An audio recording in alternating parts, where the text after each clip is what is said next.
문재인 정부가 전북에 보인 관심과 달리 지역 현안 사업들은 나아질 기미를 보이지 않고 있어 실망감이 터져나오고 있습니다. 전북 혁신도시 조성 이후 기업 이전이 저조한 데다 옮겨온 기업도 공공기관과 관련이 없어 기업 유치를 위한 대책 마련이 요구되고 있습니다. 노후된 점주 팔복동 산업단지를 문화공간으로 바꾸는 재생사업이 민선 7기 이후 확대 추진될 전망입니다. 여러분 안녕하십니까? 이낙연 총리가 휴가 중에도 전북을 찾을 정도로 정부는 그동안 위기에 빠진 전북을 위한 행보를 보여왔습니다. 하지만 지역 현안 사업에는 정부가 제대로 힘을 실어주지 않는 모양새여서 실망감이 터져나오고 있습니다. 강동혁 기자입니다. 문재인 정부의 대선 공약인 지덕권 산림치유원 사업. 사업과 운영의 주체가 국가인 만큼 전액 국비로 추진될 것으로 기대됐습니다.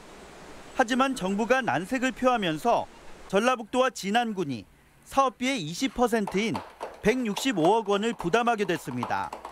1,400여억 원으로 전북보다 사업 규모가 큰 경북의 백두대간 산림치유원 사업이 전액 국비로 추진된 것과 대비됩니다. 기재부에서 국가 예산에 대한 어려움과 투자를 고려해 주라고 해서 친환경 상용차 자율주행 전진기지 사업도 정부의 뜻밖의 요구로 난처한 상황입니다. 사업의 타당성을 검토하는 과학기술부가 새만금에 사업을 해야 하는 이유를 증명해달라고 요구한 겁니다. 새만금 입지의 적정성은 이미 산업연구원 용역에서 검토를 끝낸 사항. 무엇보다 상용차 사업은 위기에 빠진 전북을 위해 진행되어 왔기에 정부의 이번 요구는 전북으로서는 당혹스러울 수밖에 없습니다. 여기에 총리와 경제부총리가 사업의 신속한 추진을 주문했던 터라 타 시도의 반발을 고려했다는 과기부의 주장은 쉽게 납득이 가질 않습니다. 군산경제 회복을 위해서 정부가 추진하고 있는 일련의 사업들은 전라북도 생존권이 달려있는 사업입니다. 전북 도민들이 체감할 수 있도록. 그 밖에 세계잼버리 대회에 맞춰 새만금공항 개항을 위해 필요한 기본계획 수립 용역비도 내년도 예산에서 빠져 전북에 유난히 까다롭고 원칙을 내세우는 정부의 자세가 아쉬움을 주고 있습니다. MBC 뉴스 강동엽입니다. 혁신도시가 조성되면 공공기관 관련 기업이 대거 동반 이전할 것으로 기대를 모았습니다. 하지만 전북은 단 2곳에 그친 데다 이마저도 공공기관과는 관련이 없는 업체들이어서 혁신도시 취지가 무색해지고 있습니다. 유룡 기자입니다. 완주군 이서면에 조성된 전북 혁신도시 내 산학연 클러스터 부지. 업체 2곳이 공장을 짓겠다고 계약을 체결해 전북 혁신도시에서는 유일하게 기업에게 매각된 땅입니다. 하지만 업체 2군데 모두 태양광 공사를 하는 전주 지역 업체로 혁신도시 클러스터 취지와는 큰 관련이 없습니다. 태양광 접촉판 제조도 하지만은 이제 일부분은 이제 좀 이제 시공 쪽 어차피 시공 쪽을 하다 보니까 그 창고도 필요하고.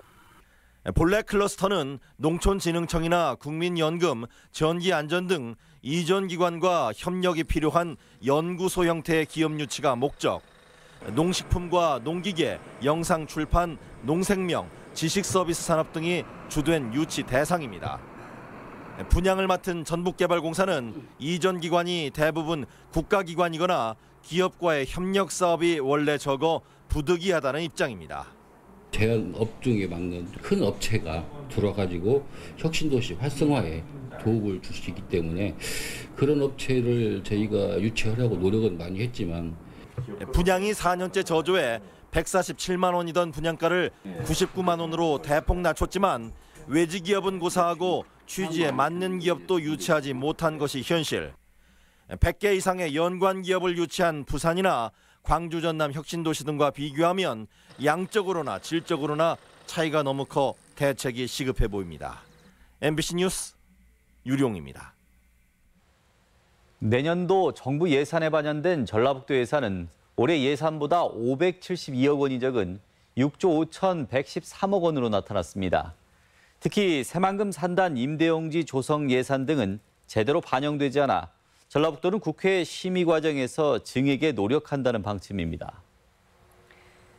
노후된 전주 팔복동 산업단지를 문화공간으로 바꾸는 재생사업이 확대 추진됩니다.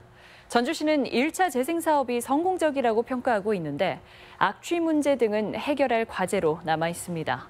이경희 기자입니다. 버려진 공장을 전시공간과 쉼터로 조성한 전주 팔복예술공장. 주말이면 플리마켓 등이 열려 많은 사람들이 찾고 있습니다. 예술공장이 주목받으면서 근처의 이팝나무길은 전주를 찾는 외지 관광객들이 꼭 들러야 하는 명소가 됐습니다. 전주시는 팔복예술공장으로 대표되는 산업단지 재생사업에 좋은 반응이 이어지자 사업을 확대하기로 했습니다. 우선 폐공장의 남은 건물에는 예술교육장, 어린이 놀이공간 등을 추가로 조성합니다. 예술공장 앞을 지나는 공단 철길 옆에는 산책로를 조성하고 근처 하천 2.2km 구간은 깨끗한 물이 흐르는 생태 하천으로 정비할 예정입니다. 전체 예술공단으로 한번 만들어보자. 그리고 팔복동 주민들이 자부심을 갖는 그런 공간이고 또 여기서 일하는 근로자도 고단한 삼터가 아니고 내가 즐거운 삼터. 1,800제곱미터에서 120개 업체가 영업 중인 전주 제1산업단지. 조성한 지 50여 년이 흐르면서 낙후될 대로 낙후된 산업단지를 전주시는 주민 의견을 수렴해 마을 재생과 함께 문화예술공간으로 점차 바꿔나가겠다는 계획입니다. 하지만 산업단지에서 발생하는 악취는 정확한 원인을 찾지 못하고 있어 해결 과제로 남았습니다. 금악보에서 일 4,200여 톤의 물을 유지용수로 확보를 해서 항상 물이 흐르는 생태하천으로 조성을 하면 아마 이 주변이 쾌적한. 전주시의 산업단지 재생 사업에 대해 국토부 역시 재정비 우선 지원 사업으로 지원하고 있어 향후 노후 산업단지를 재생하는 모델로 자리 잡을지 관심을 끌고 있습니다. MBC 뉴스 이경입니다. 이번 자카르타 팔렘방 아시안게임에서 메달을 딴 전북 선수들이 많은데요. 이들처럼 되길 꿈꾸면서 오는 10월 전국체전을 대비해 비짓땀을 흘리고 있는 유망주들이 있습니다. 제2의 박태환이 되고 싶은 두 소년을 박찬익 기자가 만났습니다. 힘차게 물살을 가르며 여경을 펼칩니다. 최고 수영팀에서 단짝인 재승이와 기표, 전라북도 대표인 둘은 오는 10월 도내에서 개최되는 전국체전에서 강력한 금메달 후보로 꼽힙니다. 특히 둘 중 후배인 재승이는 지난 전국체전에서 배영 50m 금메달을 따 주목을 받았습니다. 이번 아시안게임 배영 50m에서 동메달을 딴 학교 선배 강지석을 뛰어넘을 제목으로 평가받고 있습니다. 신체 조건이 굉장히 좋고요. 순발력이 뛰어난 친구이기 때문에 앞으로 국제 무대에서도 많은 활약을 보일 것으로 전망하고 있습니다. 현재 재승의 최고 기록은 26초 3. 강지석 선수의 아시안게임 기록은 25초 17이었습니다. 박태환 선수처럼 계속 노력해서 세계적인 대회 나가가지고 이게 아시안게임이나 선수권 그런 데 나가서 금메달을 따고 싶습니다. 지난 전국체전 저병 200m에서 은메달을 따 이번 대회에 금메달을 노리는 기표 역시 국제대회 시상대에 오르는 게 꿈입니다. 제일 가까운 목표는 전국체전에서 금메달 따는 것이고 제 수영에서 제일 마지막 목표는 아시안게임에서 메달 따는 것입니다. 제2회 박태환을 향한 두 소년의 꿈이 이번 전국체전을 넘어 2022년 아시안게임 금빛 메달의 패드를 찍을 수 있기를 기대해봅니다. MBC 뉴스 박찬익입니다. 송성환 도의회 의장이 금품수수 의혹에 억울함을 호소하며 경찰 수사의 정명 대응 방침을 밝혔습니다. 송성환 의장은 해외 연수 관련 경찰의 금품수수 수사는 투서가 발단이 된 것으로 들었을 뿐 자신과는 무관하다고 밝혔습니다. 특히 경찰이 확인되지 않은 사실을 언론에 흘리는 방식은 정당한 수사가 아니라며 이번 주 안으로 엄정한 수사를 촉구하는 입장을 발표하겠다고 밝혔습니다. 군산 미 공군의 성추행으로 미군 협력 수업에 논란이 제기되고 있습니다. 시민단체들은 성명을 내고 미 공군이 올해 46개 초등학교에서 수업을 진행했는데 참가 미군에 대한 검증이 부족하다며 자원봉사를 금지시킬 것을 요구했습니다. 군산 주한미군 K병사는 지난 2012년 아동 2명을 동성 성추행한 혐의로 기소돼 지난주 15년형을 선고받았습니다. 전북대학교 총장 선거가 파행으로 치러질 가능성이 높습니다. 민주적 총장 선출을 위한 비교원 공동대책위원회는 대학 본부 앞에서 결의대회를 열고 교수회의 투표 반영 비율을 인정할 수 없다며 선거에 불참하기로 했습니다. 전북대 총학생회장의 발언 들어보시겠습니다. 우리는 요구합니다. 첫째, 학내 구성원들의 의견을 충분히 반영할 수 있는 비율. 둘째, 학내 구성원들의 의견이 반영된 선거 방식. 셋째, 모든 구성원들을 위한 민주적인 전북대학교를 원합니다. 우리의 의견을 듣지 않고 구성원들과 소통 없는 교수회의 통보 형식의 행정, 교수회가 정하고 교원만 참가하는 총장 선거, 우리는 참여하지 않겠습니다.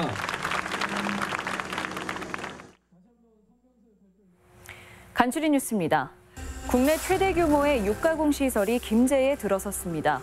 도드람 양돈 협동조합은 김제 백산면에 1,000억 원을 투자해 5만 2천 제곱미터 부지에 도드람 김제 FMC를 준공했으며 500명의 지역 일자리 마련이 기대됩니다.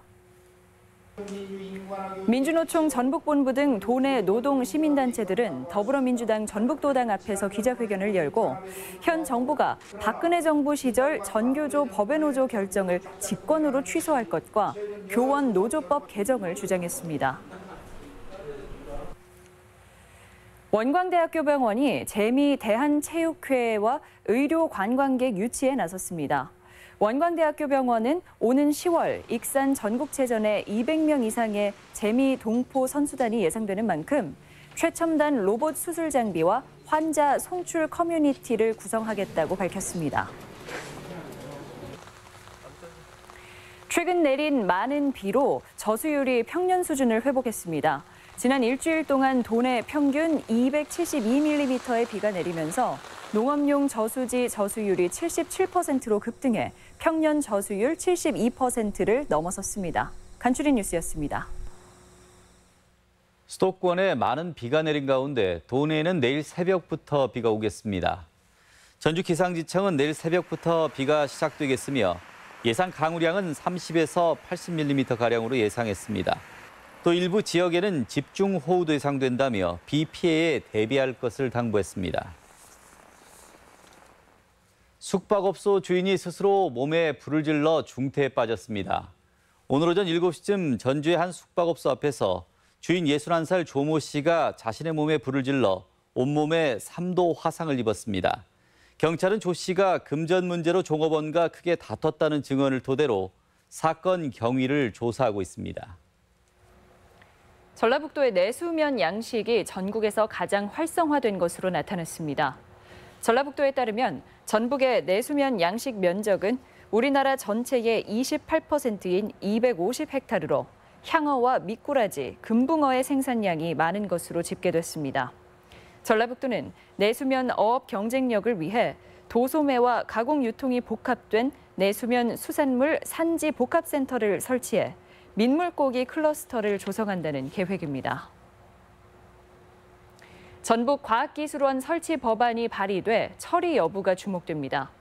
국회 박주현 의원은 전국 16개 시도 과학기술 역량평가에서 최하위 수준인 전라북도에 과학기술원 설치가 시급하다며 관련 법안을 대표 발의했다고 밝혔습니다. 해당 법안은 첨단 과학기술 분야 연구를 위한 전북과학기술원 설립과 운영기금 출연 등의 설립과 운영 전반의 내용을 담고 있습니다. 전주지방법원은 병든 소를 밀 도축해 시중에 내답한 31살 A씨와 53살 B씨에게 각각 징역 1년 6개월과 6개월을 선고한 원심을 유지했습니다. 이들은 지난 2월 완주의 한 농장에서 호흡기 질환을 앓던 400kg짜리 한우를 불법으로 도축하는 등 15차례에 걸쳐 병든 소를 밀 도축한 혐의로 기소됐습니다. 지금까지 전북권 뉴스 전해드렸습니다.